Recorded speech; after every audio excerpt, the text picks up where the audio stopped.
Hi, good evening everybody. Namaskar मैत्रिणींनो. I am Archana Divekar and today I am here to share with you my experience, or rather I should say skills, that I have achieved while handling the kids from 3.5 to 12 years, which can be helpful for parents also. After my post graduation, I got a chance to be a teacher for KG1 and KG2. आता post graduation तर झालं होतं माझं आणि हिला लग्न करता मुलं पाहायला सुरुवात केली पाहिजे असं माझी आई बाबांना म्हणाली. मग मुलाकडले विचारतात, मुलगी काय करते? मग आम्हाला चिपकून दिलं आईवडिलांनी एका शाळेत. Myself so young, just 21 years, standing in the class of 50 kids, all 3.5 to 5.5 years. I felt like crying and did not know what to do. And that time, no professional qualification was there with me. In the class, some kids were moving about, some were crying, saying, आई बाबा मला इथून घेऊन जा, मला इथे नाही राहायचंय. आणि काही मुलं तर डबा खात होती, काही मुलं नुसती मख्खपणे बसली होती. आणि अशा क्लासमध्ये मी डायरेक्ट सुरू केलं, Johnny Johnny yes papa, eating sugar no papa. आणि कोणीच माझ्याकडे लक्ष देत नव्हतं. मी मात्र घामाघूम झाले, काय करावं मला सुचेना. आणि that was a challenge to me. मग मी काय केलं, अक्षरशः जोरजोरात टाळ्या वाजवायला सुरुवात केली आणि डान्स करायला सुरुवात केली. आणि आश्चर्य काय, सगळी मुलं शांत होऊन माझ्याकडे बघू लागली आणि मला तर गड जिंकल्याचा आनंद झाला हो त्यावेळी. Then again I started saying with actions, Johnny Johnny yes papa. And the kids started repeating after me with their left hands, you know. Why left hand? Because I was doing with my right hand. And the children, just copycats, they started doing with their left hands. And that was the beginning of my learning skills. I knew that the children, they will all copy everything. So I started with my left hand and children copied with the right hand.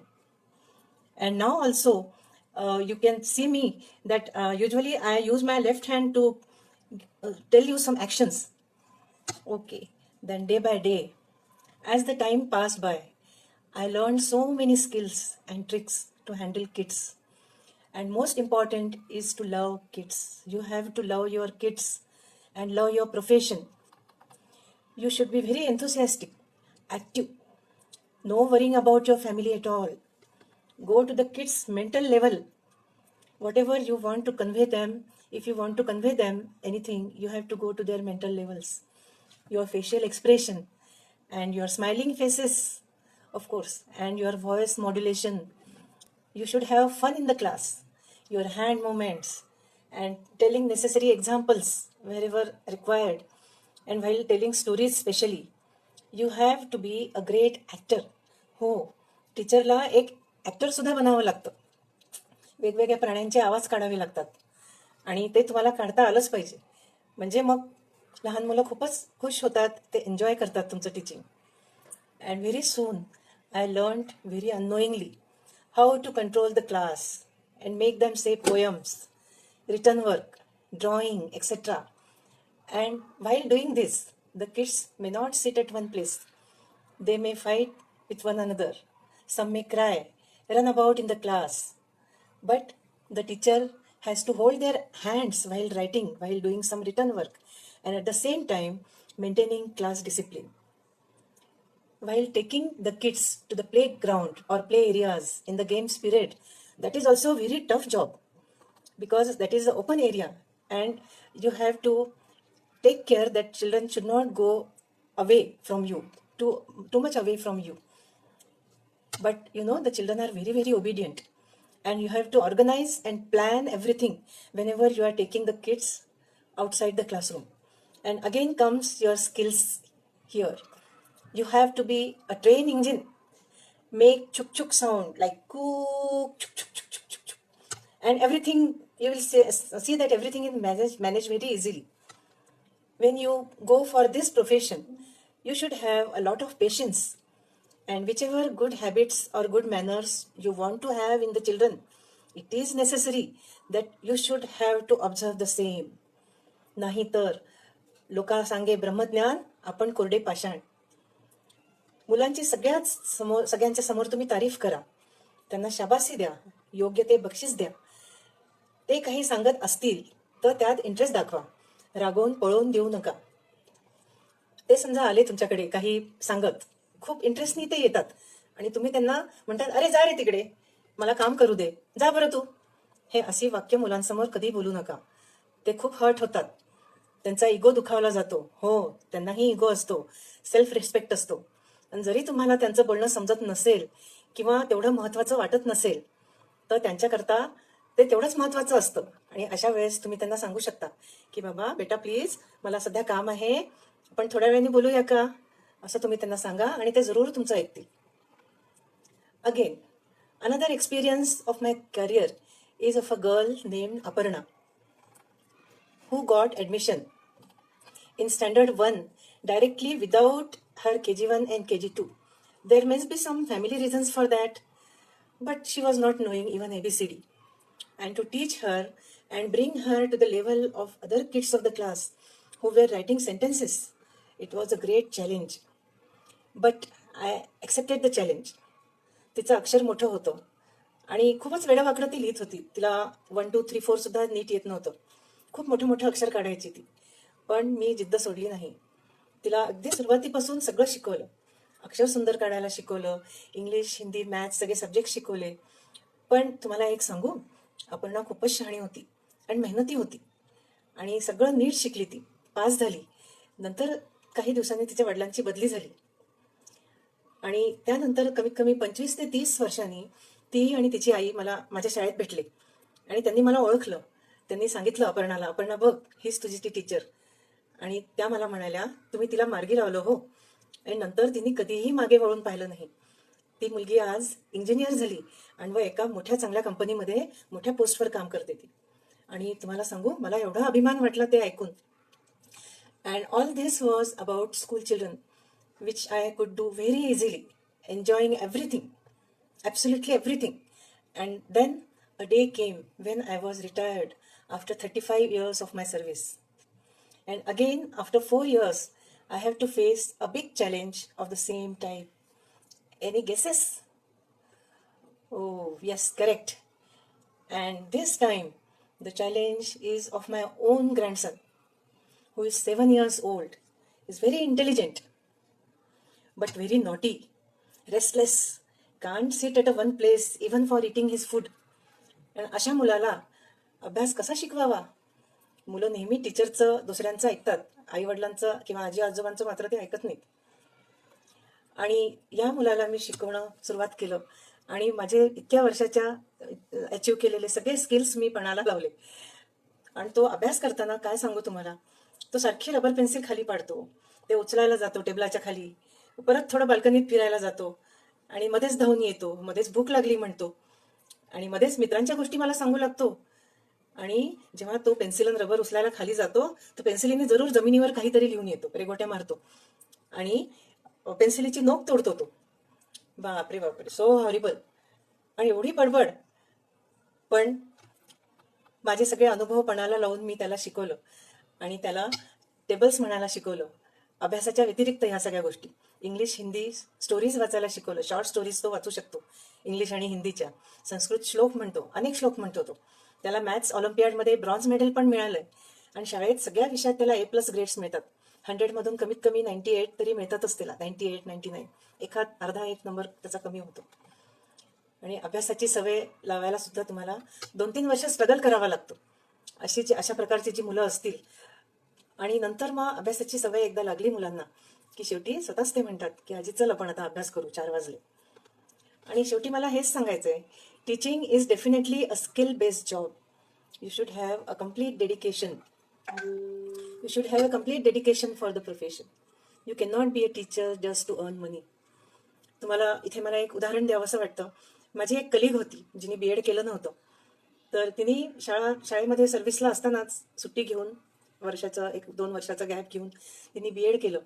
आणि तुम्हाला काय सांगू, अशी ही teacher की BEd करताना ती copy करताना पकडल्या गेली हो. आणि नंतर जेव्हा तिचं BEd झालं तर ती जेव्हा शाळा जॉईन केली तिने, तर वर्गामध्ये अक्षरशः मुलांना शिकवत असताना समजा कोणी उभं राहिलं आणि त्यांना विचारलं टीचरला, मॅम डिफिकल्टी आहे, प्लीज कॅन यू एक्सप्लेन, असं म्हटलं तर तुम्हाला विश्वास होणार नाही, पण ही टीचर त्या मुलांना रागवून बसवून द्यायची. म्हणायची, मूर्ख कुठले, तुम्हाला एवढंही समजत नाही, असं ती त्यांना म्हणून बसवून द्यायची, चूप करून द्यायची. मग अशा या टीचर समोर कोणाची हिंमत होईल बरं परत डिफिकल्टी विचारायची. तर हे प्लीज मी अगदी तुम्हाला विनंती करते, तुम्हाला पैसे कमवायचे असतील तर तुम्ही दुसरा जॉब पहा, पण समजा तुम्हाला या प्रोफेशनवर, टीचिंग लाईनवर, टीचिंग प्रोफेशनवर तुम्हाला खरं खरं प्रेम असेल तर तुम्ही त्याच्यावर प्रेम करा, टीचिंग प्रोफेशनवर प्रेम करा, त्याला पॅशन माना तुमचं. And teaching elder children is not so tough. You should only have a perfect subject knowledge and you can be a lecturer or a professor with big packages. But handling kids is totally skill based. Your subject knowledge, even if you are a merit student, has nothing to do with it. And along with teaching, you have to face many problems. Like a teacher not only has to face problems while teaching, but has to face problems that you cannot even imagine. आणि इथे सुद्धा एकाच वेळी सगळीकडे लक्ष देण्याची कला सुद्धा तुम्हाला यायला हवी. जसं एकदा KG2च्या मुलांनी, एका मुलांनी नाकात छोटंसं रबर टाकलं होतं, इरेझर, नाकात छोटासा रबराचा तुकडा घातला. एका मुलांनी केव्हा तरी जिभेवर ब्लेडचा तुकडा ठेवला होता हो. आणि हे टीचरला एका पाहणं किती कठीण आहे. ती शिकवते आहे, ती प्रत्येक मुलाच्या तोंडात काय आहे हे थोडीच बघू शकेल. वॉशरूममध्ये मुलं जातात, वॉशरूमला जातो म्हणून सांगून जातात आणि ते बऱ्याच वेळ येतच नाही, बाहेरच खेळत बसतात. तर अशीच एका 2 मुलींची गोष्ट माझ्या लक्षात आहे. 2 मुलींचा इन्सिडेंट मी तुम्हाला सांगते. दुसऱ्या कोणत्या तरी 4थी-5वी मधला इन्सिडेंट आहे तो. तर केव्हा तरी एका दुसऱ्या वर्गामध्ये दोघी मुली शाळा सुरू झाल्यानंतर 15 दिवस लागोपाठ वॉशरूमला जातो म्हणून सांगायच्या आणि तिथेच खेळत बसायच्या बाहेर प्लेग्राऊंडवर. कुठेतरी कोपऱ्यात खेळत असतील म्हणून कोणाचं लक्ष गेलं नाही. तर आणि वह्यांमध्ये त्यांच्या काहीच अभ्यास होत नाही म्हणून पॅरेंट्सनी जेव्हा कंप्लेंट केली शाळेत की आज शाळा रिओपनिंग होऊन 15 दिवस झाले, मुलींच्या वह्यामध्ये काहीच नाहीये, तर तेव्हा यांनी मॅडमला जेव्हा कंप्लेंट केली तर तेव्हा सगळं प्रकरण लक्षात आलं की ह्या एका पिरियडमध्ये जायच्या वॉशरूमला आणि पिरियड बेल झाल्यावर दुसऱ्या मॅडम जेव्हा यायच्या वर्गात तर तेव्हा त्यांना माहीत नसायचं की मुली या नाही आहे वर्गात. तर हा त्याचा फायदा घेऊन आणि ह्या मुली 15 दिवस त्यांनी असे प्रॉब्लेम्स क्रिएट केले. मग कधी कधी मुलं घरून पैसे शाळेत आणतात, कधी कधी आपला टिफिन पूर्ण संपत नाही, कोणी नुसती बिस्किटच खातात आणि डब्यात तर बिस्किटच आणतात. कारण कधी कधी काय होतं, आईवडिलांना वेळ नसतो, घाईची वेळ असते, बिस्किटच्या डब्यात भरली की झालं काम. पण आईवडिलांनी थोडंसं प्लॅनिंग करून मुलांना हेल्दी डाएट टिफिनमध्ये द्यायला पाहिजे. तर अभ्यासाच्या व्यतिरिक्त पण लक्ष देऊन ह्या गोष्टींकडे टीचरलाच बघावं लागतं की मुलं डब्यात काय खातात, ते काय आणतात, ते हेल्दी आहे की नाही.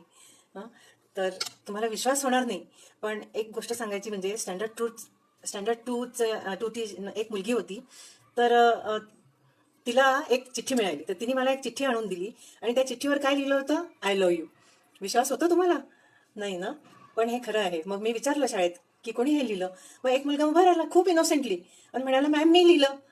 अरे मी काही लक्ष दिलं नाही पण या गोष्टीकडे. एकदा असंच झालं की स्टँडर्ड 5च्या एका मुलीला आय लव्ह यू म्हटलं तर ती रडू लागली. आणि जेव्हा मी वर्गात गेले तर तेव्हा मी तिला पाहिलं, मी तिला विचारलं काय झालं ग, तर तिने सांगितलं की मला हा मुलगा आय लव्ह यू म्हणतो. ओह, तर मी म्हटलं की त्यात काय झालं बेटा, मी पण तुला आय लव्ह यू म्हणते, तुझे आई बाबा तुला आय लव्ह यू म्हणतात. मग ती म्हणे, पण हे असं नाहीये, हे वेगळं असतं आय लव्ह यू, असं म्हणायली ती. मग मला काय करावं सुचे ना, पण मी त्या गोष्टीचा इश्यू केला नाही. मी म्हटलं तिला, अगं फ्रेंड्स पण एकमेकांना आय लव्ह यू म्हणू शकतात, चालतं असं म्हटलं तर रडणं बंद कर बरं आधी. मग तेव्हा ती मुलगी थोडी कन्व्हिन्स झाली आणि रडायची थांबली. आणि kids are great observers, they observe every move of their teachers. The teachers are their role models and they observe teachers' costume, color of dress, hairstyle, haircut, bindi, mala and whatnot. Their way of walking, way of talking, everything. And one day my mother was wearing my sari, and when a kid of KG2 saw my mother wearing my sari, she immediately said to her father, "Oh father, this is my teacher's sari." And you are noble. This is teaching job is your noble profession. It should not be a burden on you. It should be your passion and you enjoy it And lastly, students' achievements are the real gifts for you. So that's all. Namaskar, and thank you, Sonali ma'am, for giving me opportunity to say few words about the skills I have achieved during my profession. Thank you so much. Thank you once again.